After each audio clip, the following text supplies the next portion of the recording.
Who are you? I don't know, but I'm writing to you anyway. Where are you? How far in the future? Where'd you find my journal? I may never know, but you can know me from what I put down on these pages. I come from a little village in the mountains. No one has left here since before I was born. But our lives changed overnight, just a few days ago when my best friend had a prophetic dream. A vision that the elder said means this season is going to end soon. The world is about to enter a new era. A great change is coming. Everyone was afraid. I was surrounded by questions and I began to feel how little I know. What is this season that is about to end, and why is it ending? What exactly is out there that could turn the world inside out? If there are still voices singing and laughing in the wilderness, I could record them before they're gone.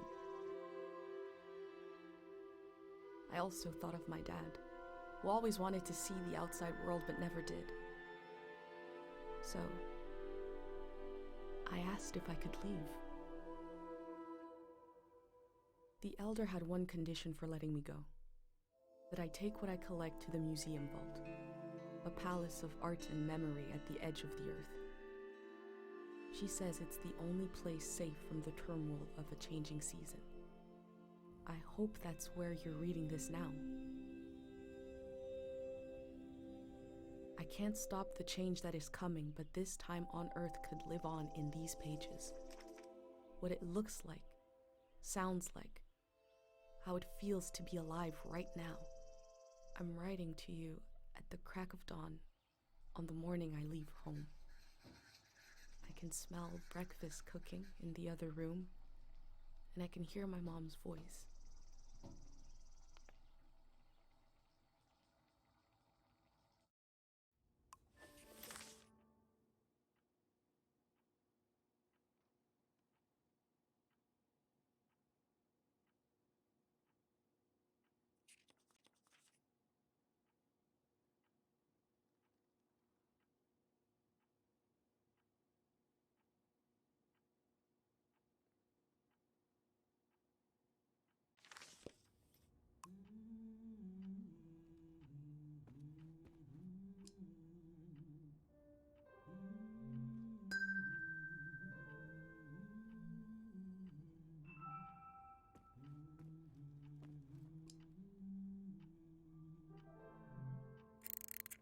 Three, two, one.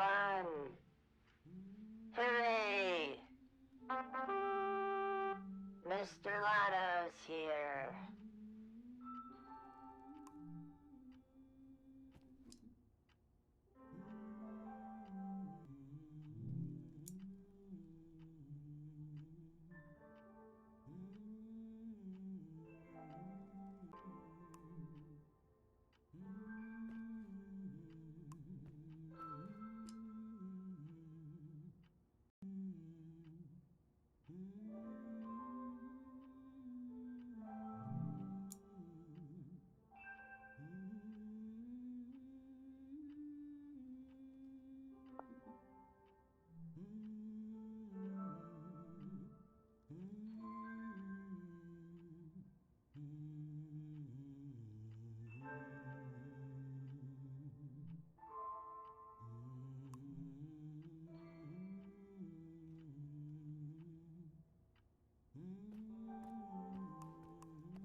My bag and Dad's camera, ready for the great departure.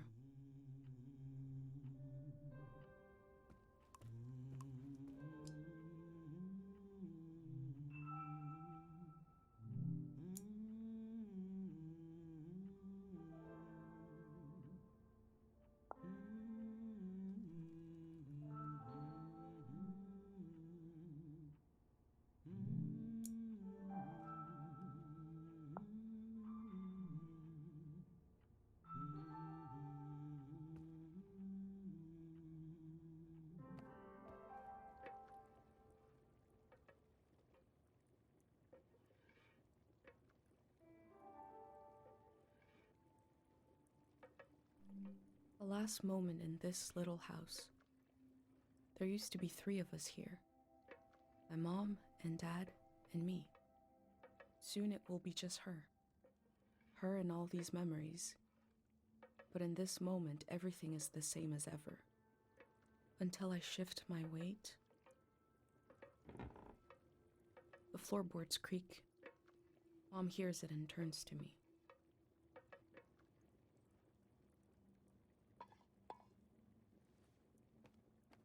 You're up. What are you doing standing there? Time to get going. It's gonna be a beautiful morning. I'm making progress.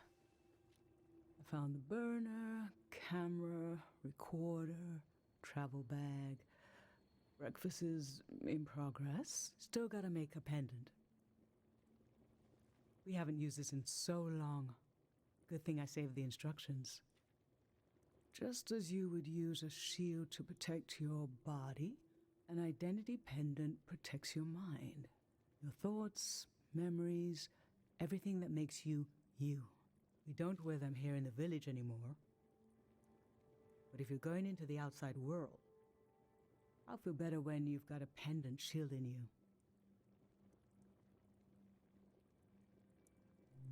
I will worry until you're gone, and then I'll have total confidence in you. In times of war, a pendant can be used to identify a body. Let's skip that part. Objects have 2 layers, the physical and the mental. The pendant needs to absorb both. 1. Collect a sentimental object for each sense: sound, smell, feel, sight, taste. 2. Feel the sense and speak aloud a memory of the object. 3. Feed the object into the burner. The memory will leave the speaker as it is transferred to the pendant. That means I'll forget the memory after I say it. It's supposed to be painless, at least.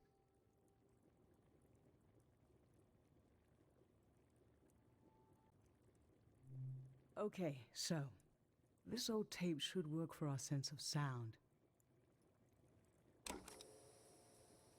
I remember.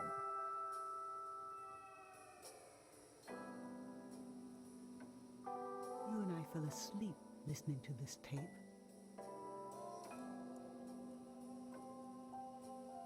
Your dad came home.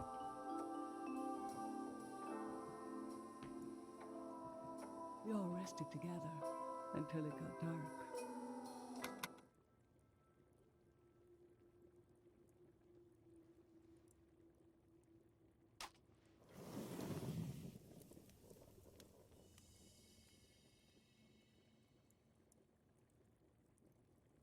What an odd feeling.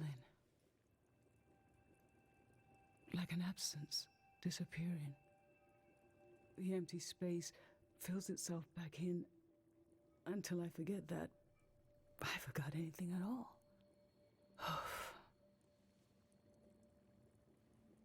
I'm glad I'm only losing a few memories. If I lost too many, I wouldn't even know who you are. You should pick the rest of the objects. I'll lose the memories, but you'll have them in a pendant forever. So they should be important to you. They should be parts of your identity you want to be sure to protect. So think about what these items and what the memories would preserve about you. Let's do smell next. Find an object with a strong odor and that holds a piece of you.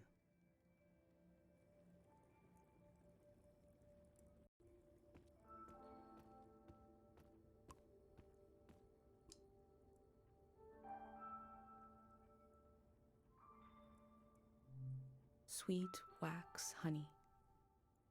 How I've tried to save things.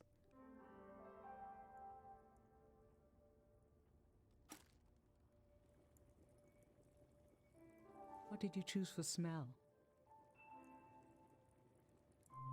Let's breathe in deep.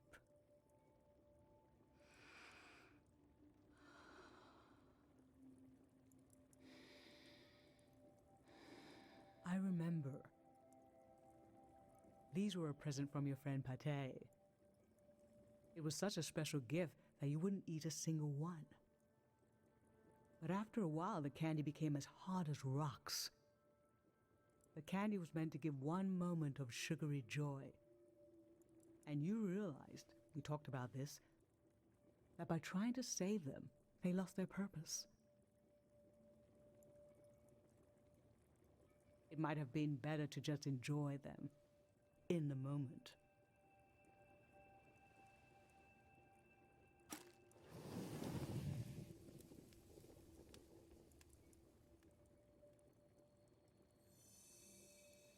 Now touch.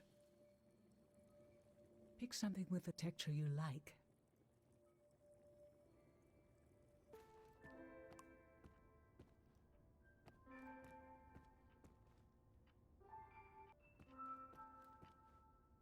Fabric, skin, plush, limbs. This speaks to how my dad loved me.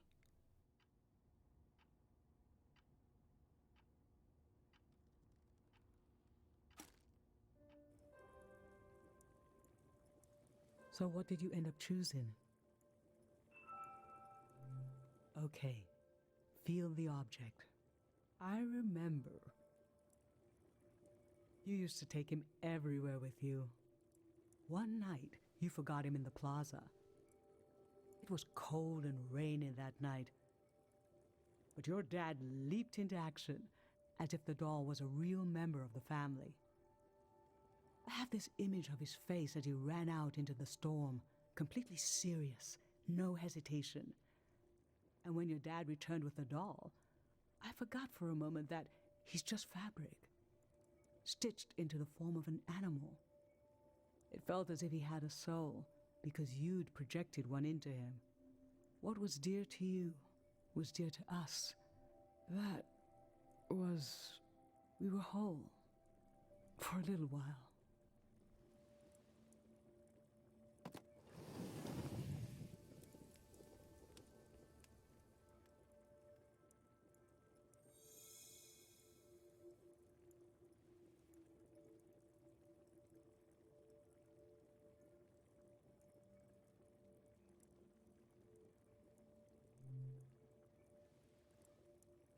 I'm fine. Let's do sight next. Pick something that looks nice.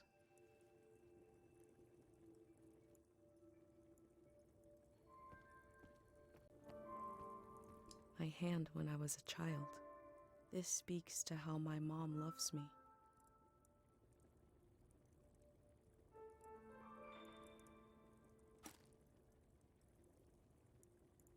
So, what did you end up choosing? Oh, I remember it so well. It's not as bad now, but in the old days, not many children live long enough to grow up.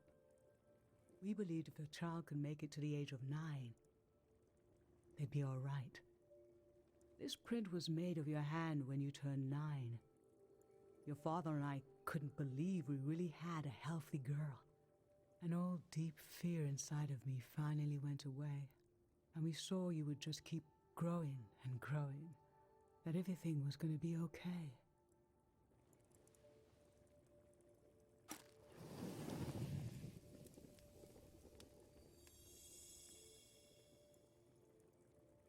For taste, we can eat breakfast and feed some to the burner.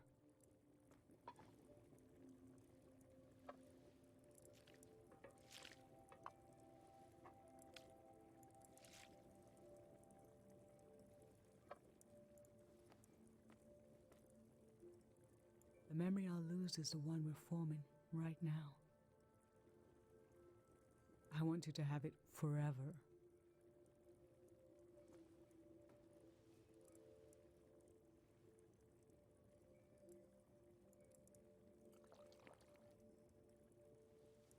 We're standing here. You're having a last taste of home.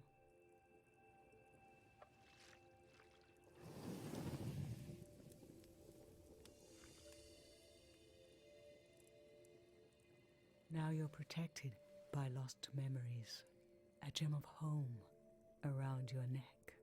This is my only condition for letting you go. You must promise me never to take the pendant off. And never tamper with it. Okay? Then I'm okay with you leaving. I think your camera and bag are still in your room. It's time to gather them up.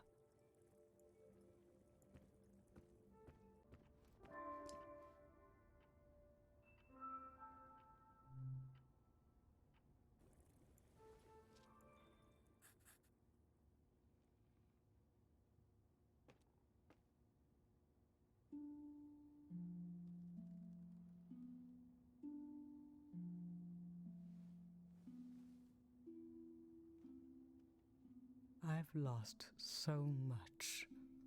How could the world ask me to lose you too?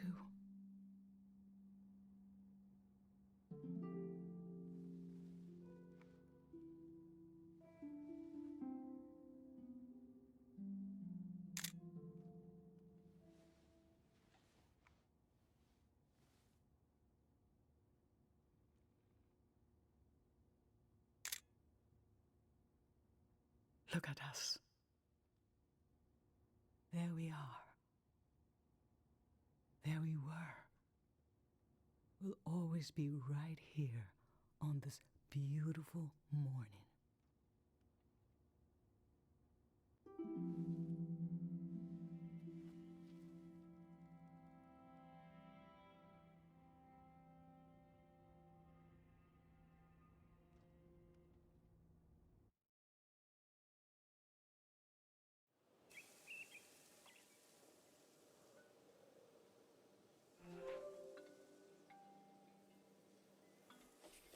I just performed a ritual with my mom. The moment has passed, but I'll record it in these pages for you, for the future.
I never knew when my mom would share a memory of Dad while cooking, on a walk, with no warning.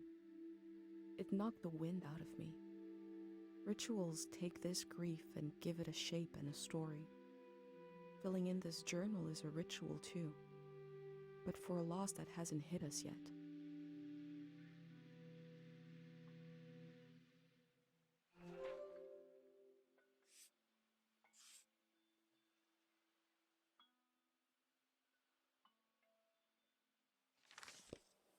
I've brought tools to record the sights and sounds of this season. I'll start by recording the only place I've ever known.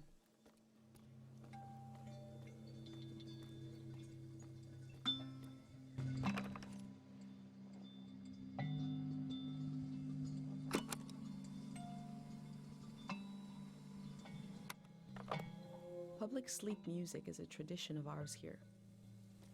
When the music ends, the village will begin to wake up.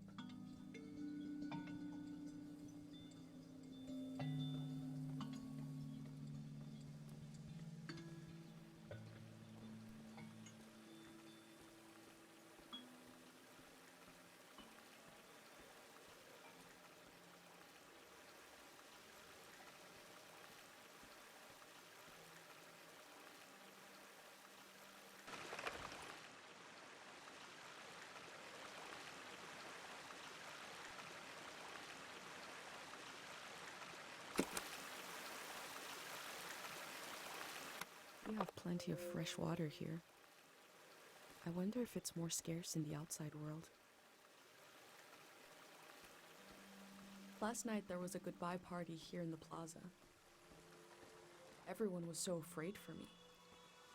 To understand that fear, to understand where I grew up, you have to know the man standing watch over the plaza, Dr. Fumio.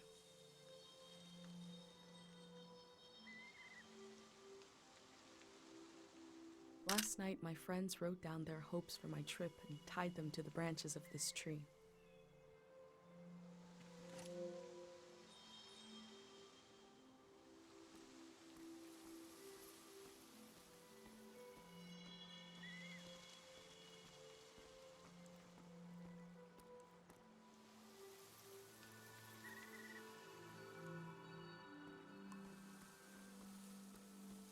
A wish fell off the tree. I'm not supposed to read them, but it might be good for you to have an example of one.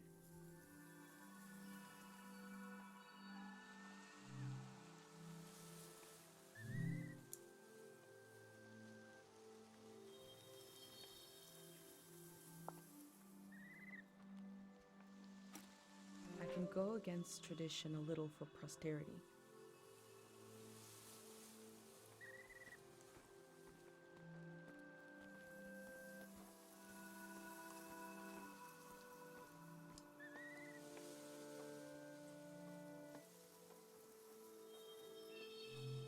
Smells like an old man's toes dipped in cinnamon.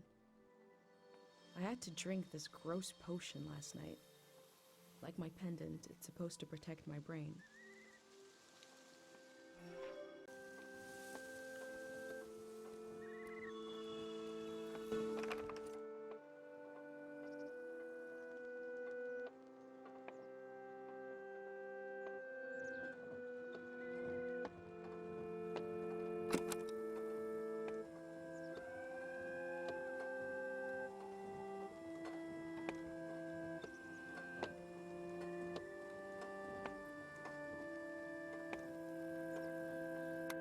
This is a healing instrument created by Dr. Fumio. It draws on the pure mountain air. Dr. Fumio and his son founded Cairo back in 776.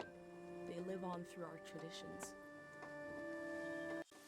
There are 3 murals celebrating Dr. Fumio's work.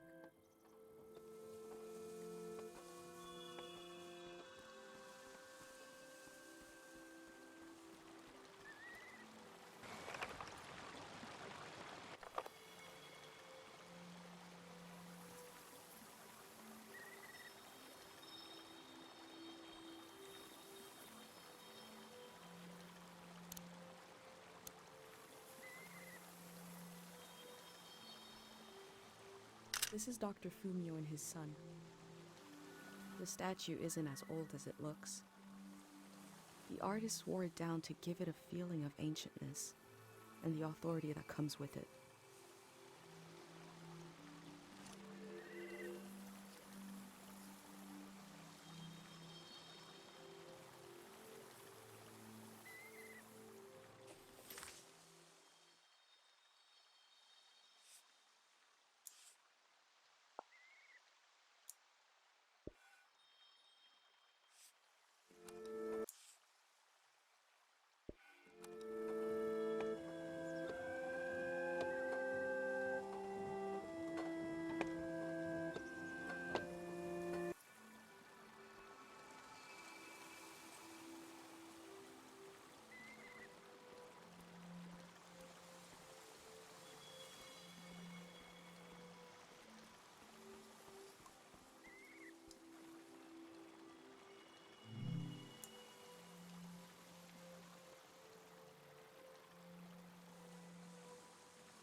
Remembering everything must be painful.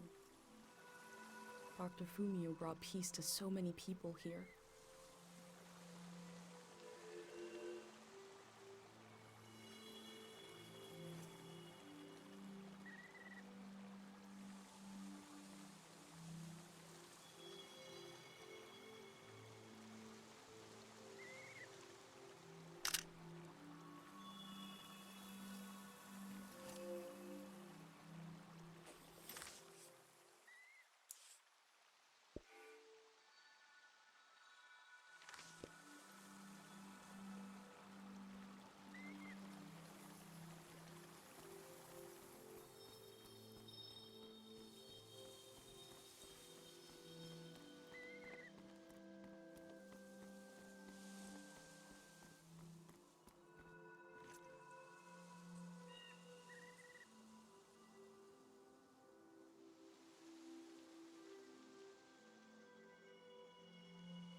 Dr. Fumio said the dream sickness was caused by something very powerful. He wasn't able to cure it.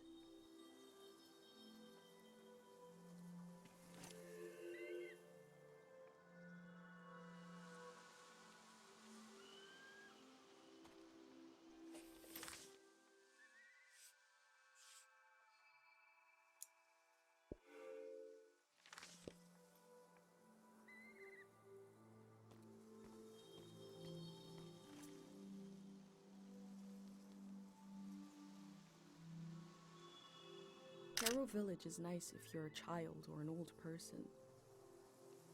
But for those of us in between, I need to leave.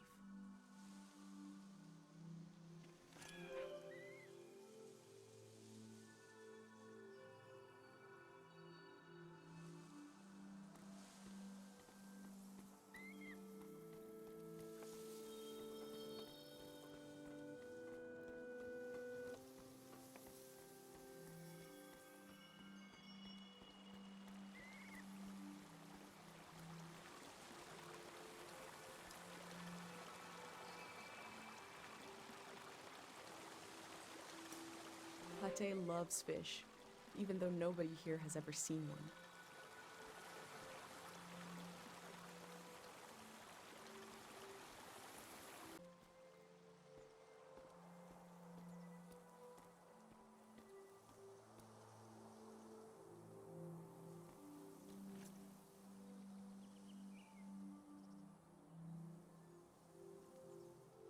The elder sought out Dr. Fumio to cure her mother, who was suffering from time misperception.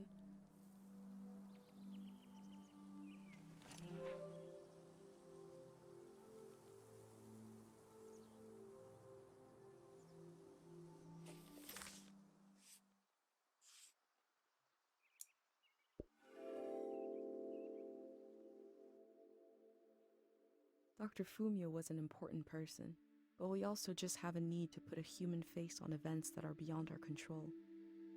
He may have felt just as scared and helpless as everyone else.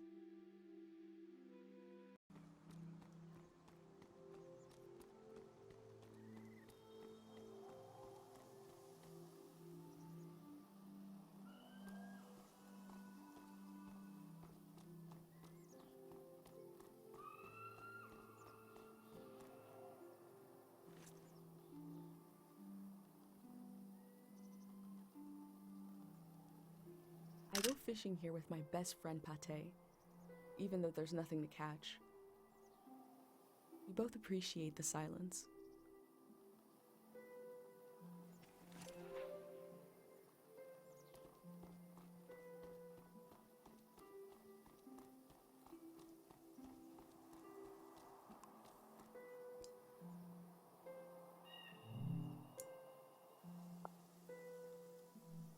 Caro Village was founded during the modernity. Much later, Dr. Fumio arrived and remade it in his image.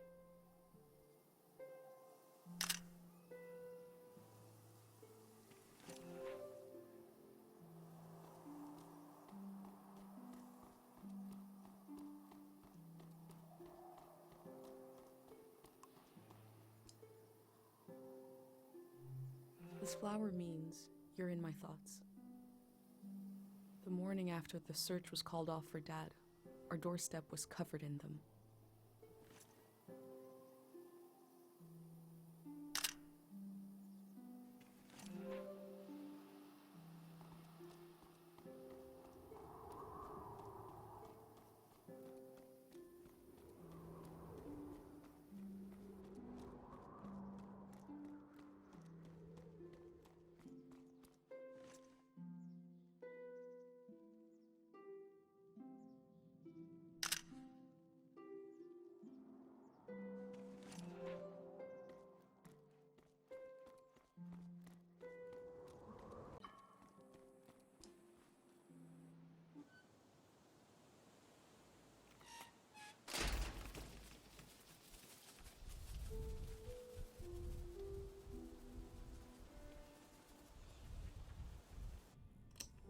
Is it recording? Yes. Okay. How to leave home for my daughter. Find a sacred square of earth. Lay down so you have the dirt at your back.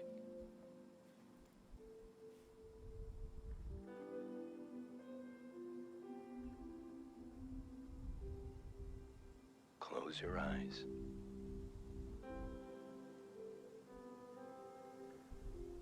Close everything. Do you see for yourself?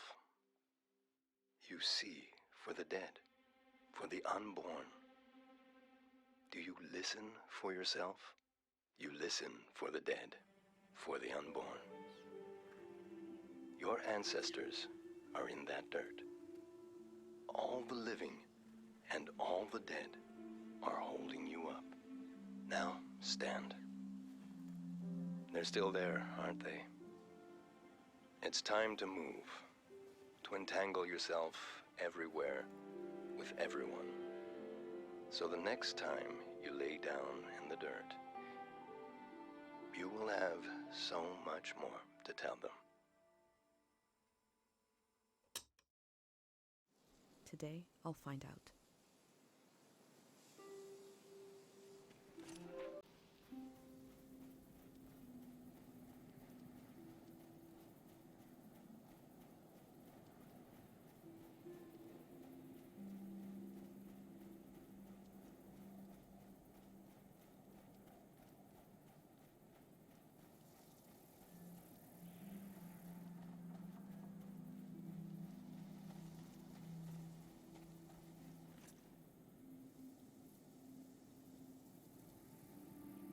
These bikes were used by messengers a long, long time ago.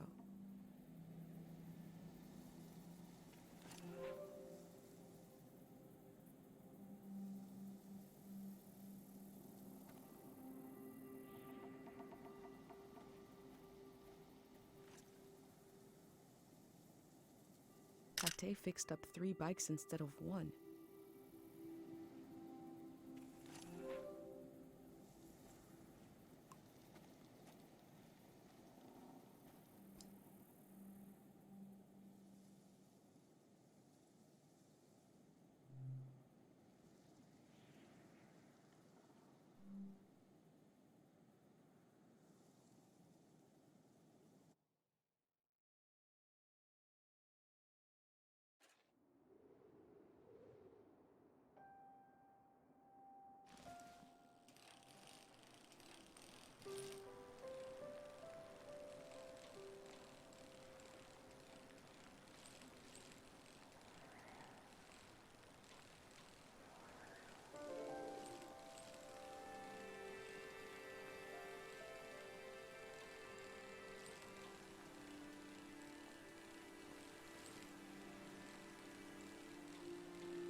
can see in these letters that the outside world has extremes of beauty and tragedy beyond anything I've known.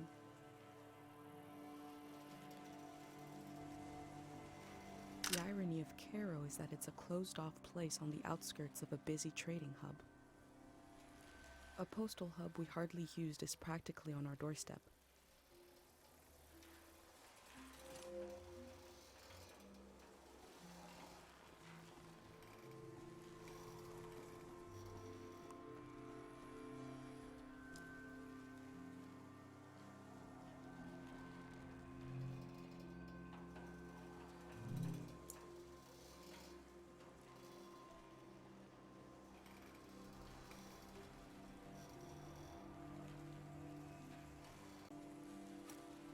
They were right. The letter never made it. The season before this one, the war, seems so horrible.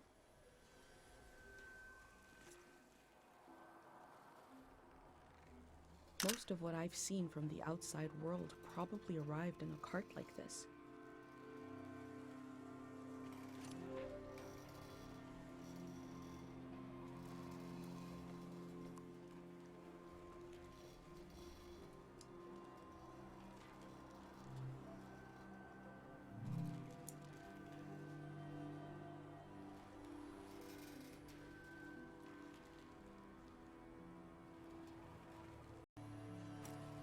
That poor baby.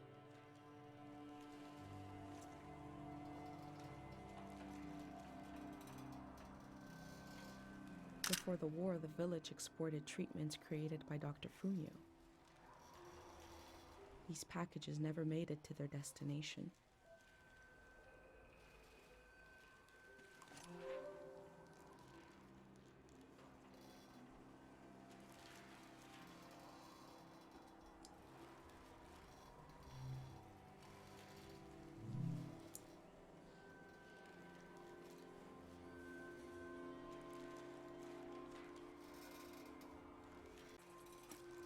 Before setting up in Cairo village, Dr. Funyo roamed the land curing people. It must have been hard when he wasn't around anymore, especially for people who couldn't travel to the village.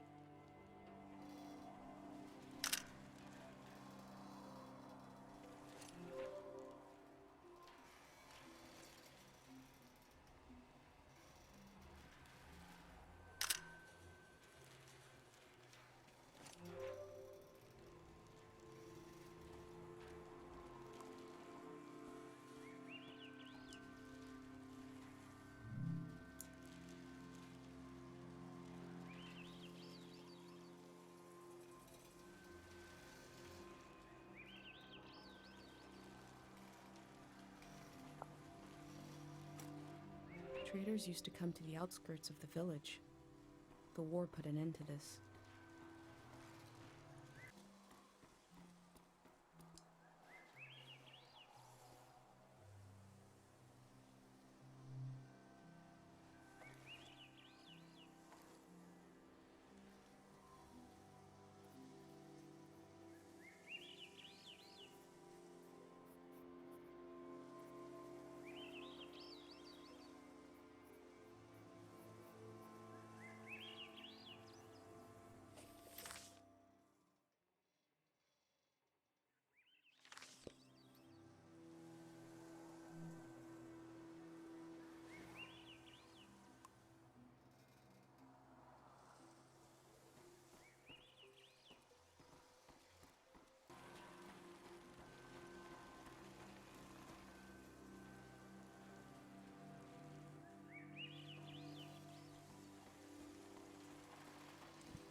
from the village, these cranes look like little creatures, grazing. I had no idea how huge they are.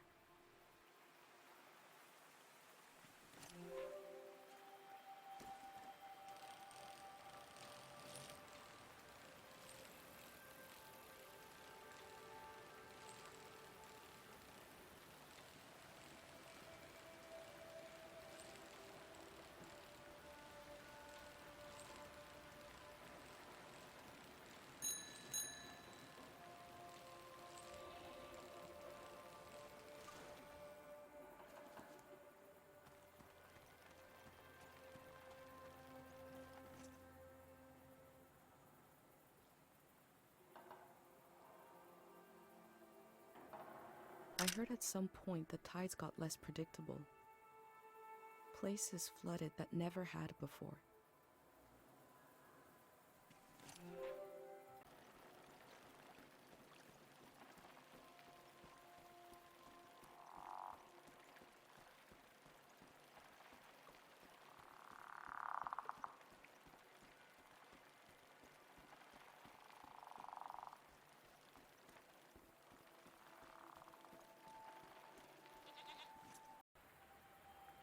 We learned about old technology in school, but not much about animals.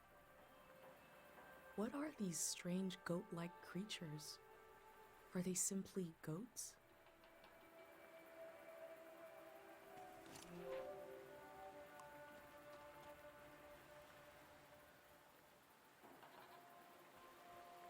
My first time petting an animal. I think it went pretty well.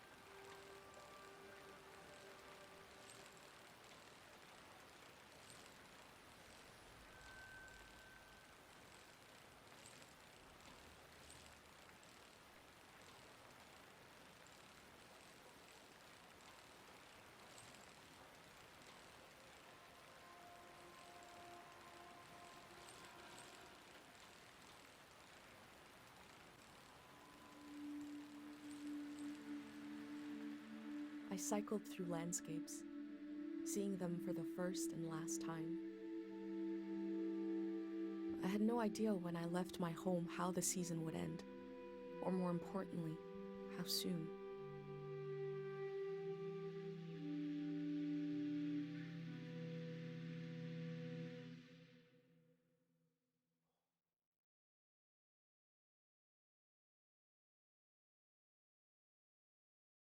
On a cold, damp day, I feel true loneliness for the first time.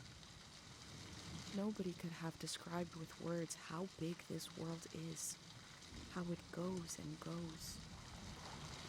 I passed through it, where others passed before me.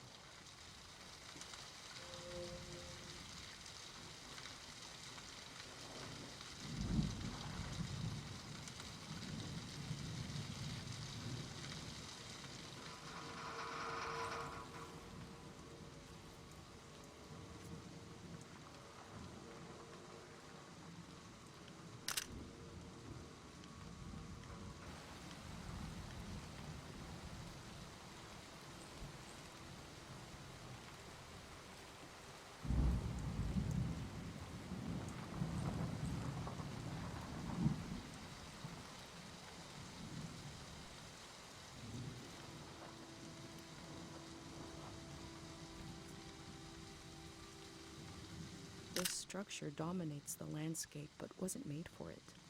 It's for passing through, for moving elsewhere.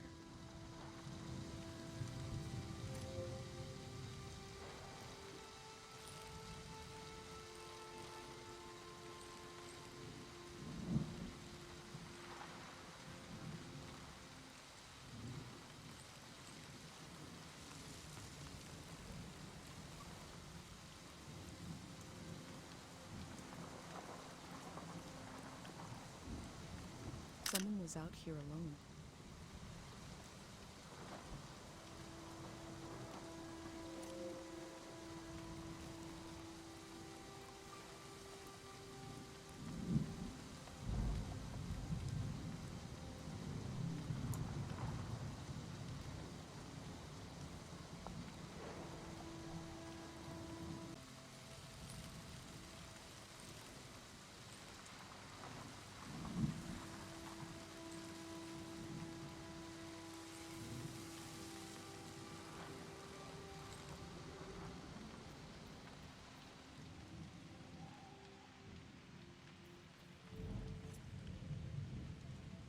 They used the walls like I use my journal.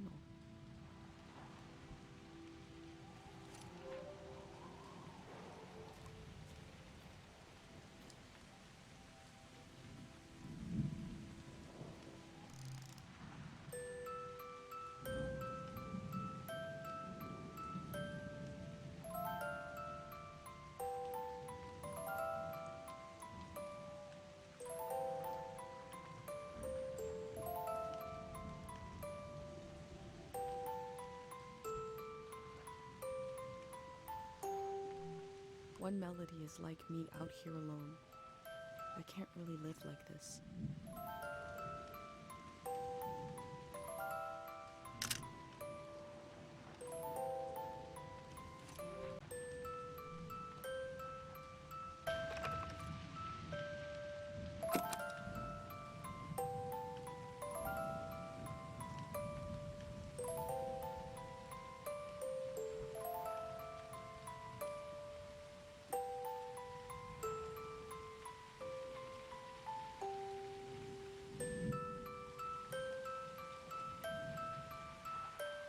I have a feeling they use these music boxes to fall asleep.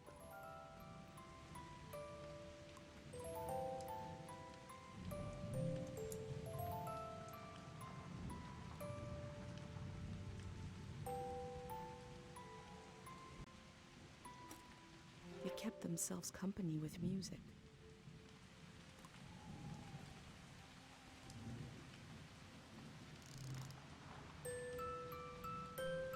Two voices is like me and my mom. We can survive, but eventually you need more.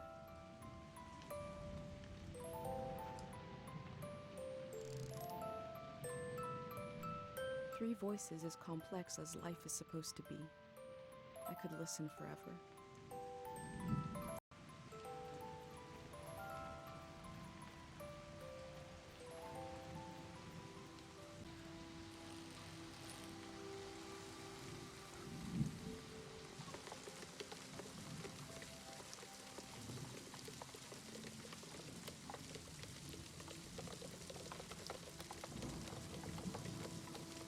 Looks like they made it out of here. But what is this group?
In the empty places, I found companionship in the tapes I recorded before leaving home.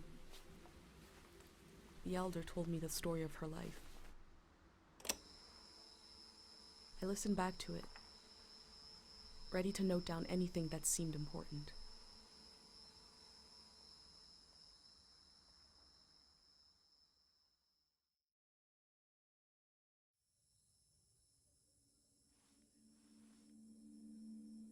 Let's set the scene for the listener, whoever that might be. This is the elder speaking. We're sitting in the plaza, saying goodbye to a dear soul. We're here to see if there's anything useful in my mind that could help you on your trip. A century's worth of memories, dreams, fantasies, visions. Like a big, old, haunted library. When I die, this library will burn down. But which book should we check out first? I don't have all the answers. But I do feel the story of my life could help you understand what kind of world is out there. It's okay not to understand everything right away. The moment may pass before you've gotten a firm hold on it. But as long as you're there to witness it, to take it down in your journal, you and others to come will someday take the time to make sense of it all.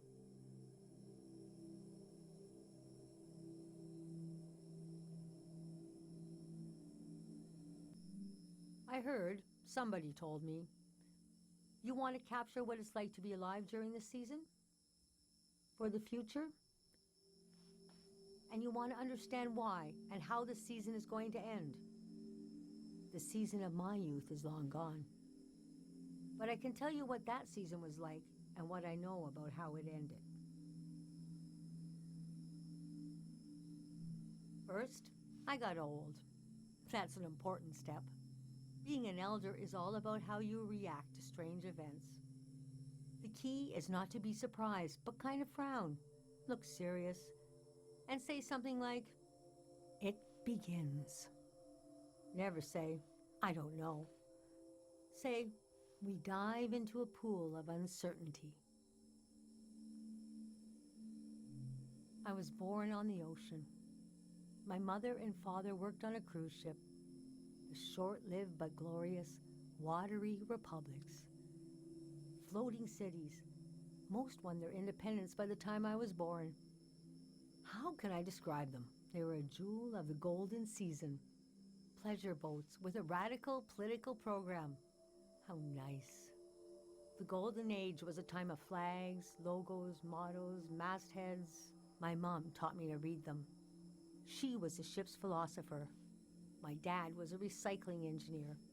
Recycling on the ship was a matter of life and death. We had to get the most out of every object and watt of energy.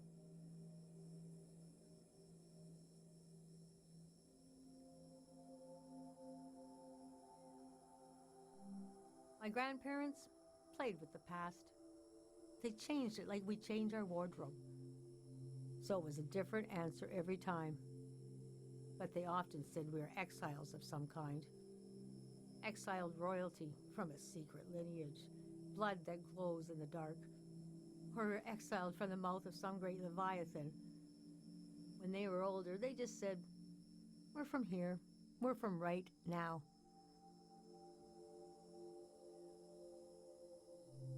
I loved the way the ship would tilt and roll with the waves, especially as I fell asleep.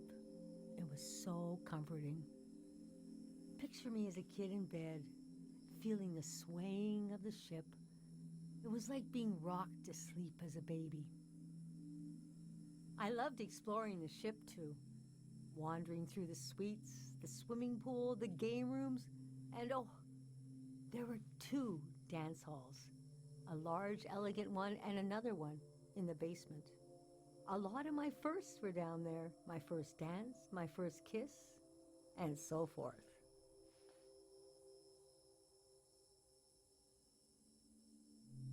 Our ship was taken over in the early days of the war. That was the end of the watery republics. I heard the dance hall in the basement became a weapons cache. Took me half my life to say goodbye to the world I knew in my youth.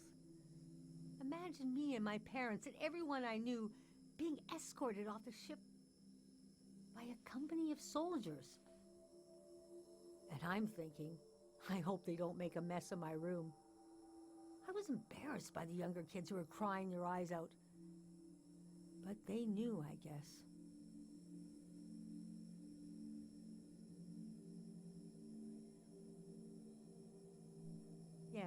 The start of the war was a turning of seasons, and we had been warned the season was going to end. Oh, but we didn't understand the warning. You see, one night, along a coastline, we saw beautiful lights shimmering above the water. Later, we found out this was an ancient warning system. It hadn't been used in so long, we didn't know what it meant. We just thought, well, ain't that pretty? We tried to stick together and camped out on the coast of the prismatic grounds.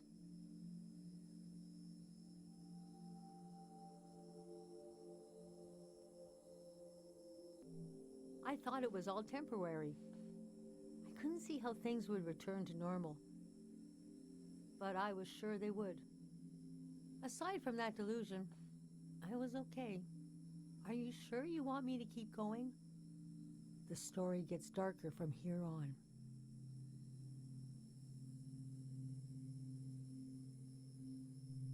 Okay, so conditions in the camp were getting worse. My mom got lost in thought for long periods of time. She'd be completely still for hours, days even. We realized she caught, well, now we call it time misperception disorder. It's when you lose your ability to tell how much time is passing. A minute can feel like an hour. A day can pass in 10 seconds.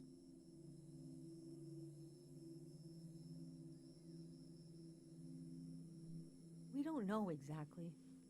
Our consciousness is delicate. There are minerals and sounds that can adjust it. Dr. Fumio's greatest fear was that someone would use this as a weapon. We heard about a traveling doctor who could cure these kinds of diseases. I decided to go find him. I found out his name was Dr. Fumio, and he traveled with his son Lucio. People talked about him like he was a god.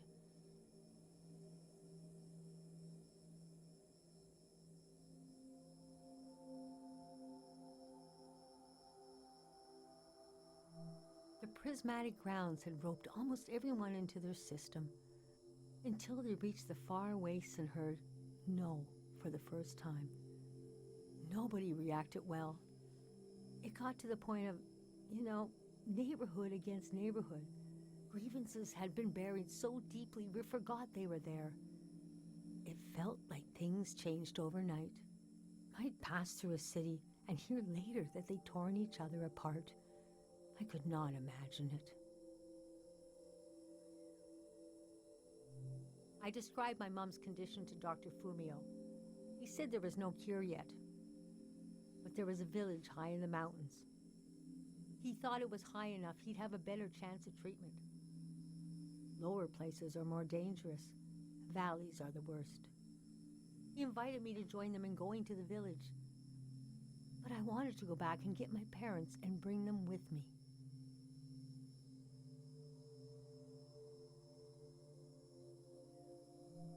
I packed my things and got ready to leave the next morning.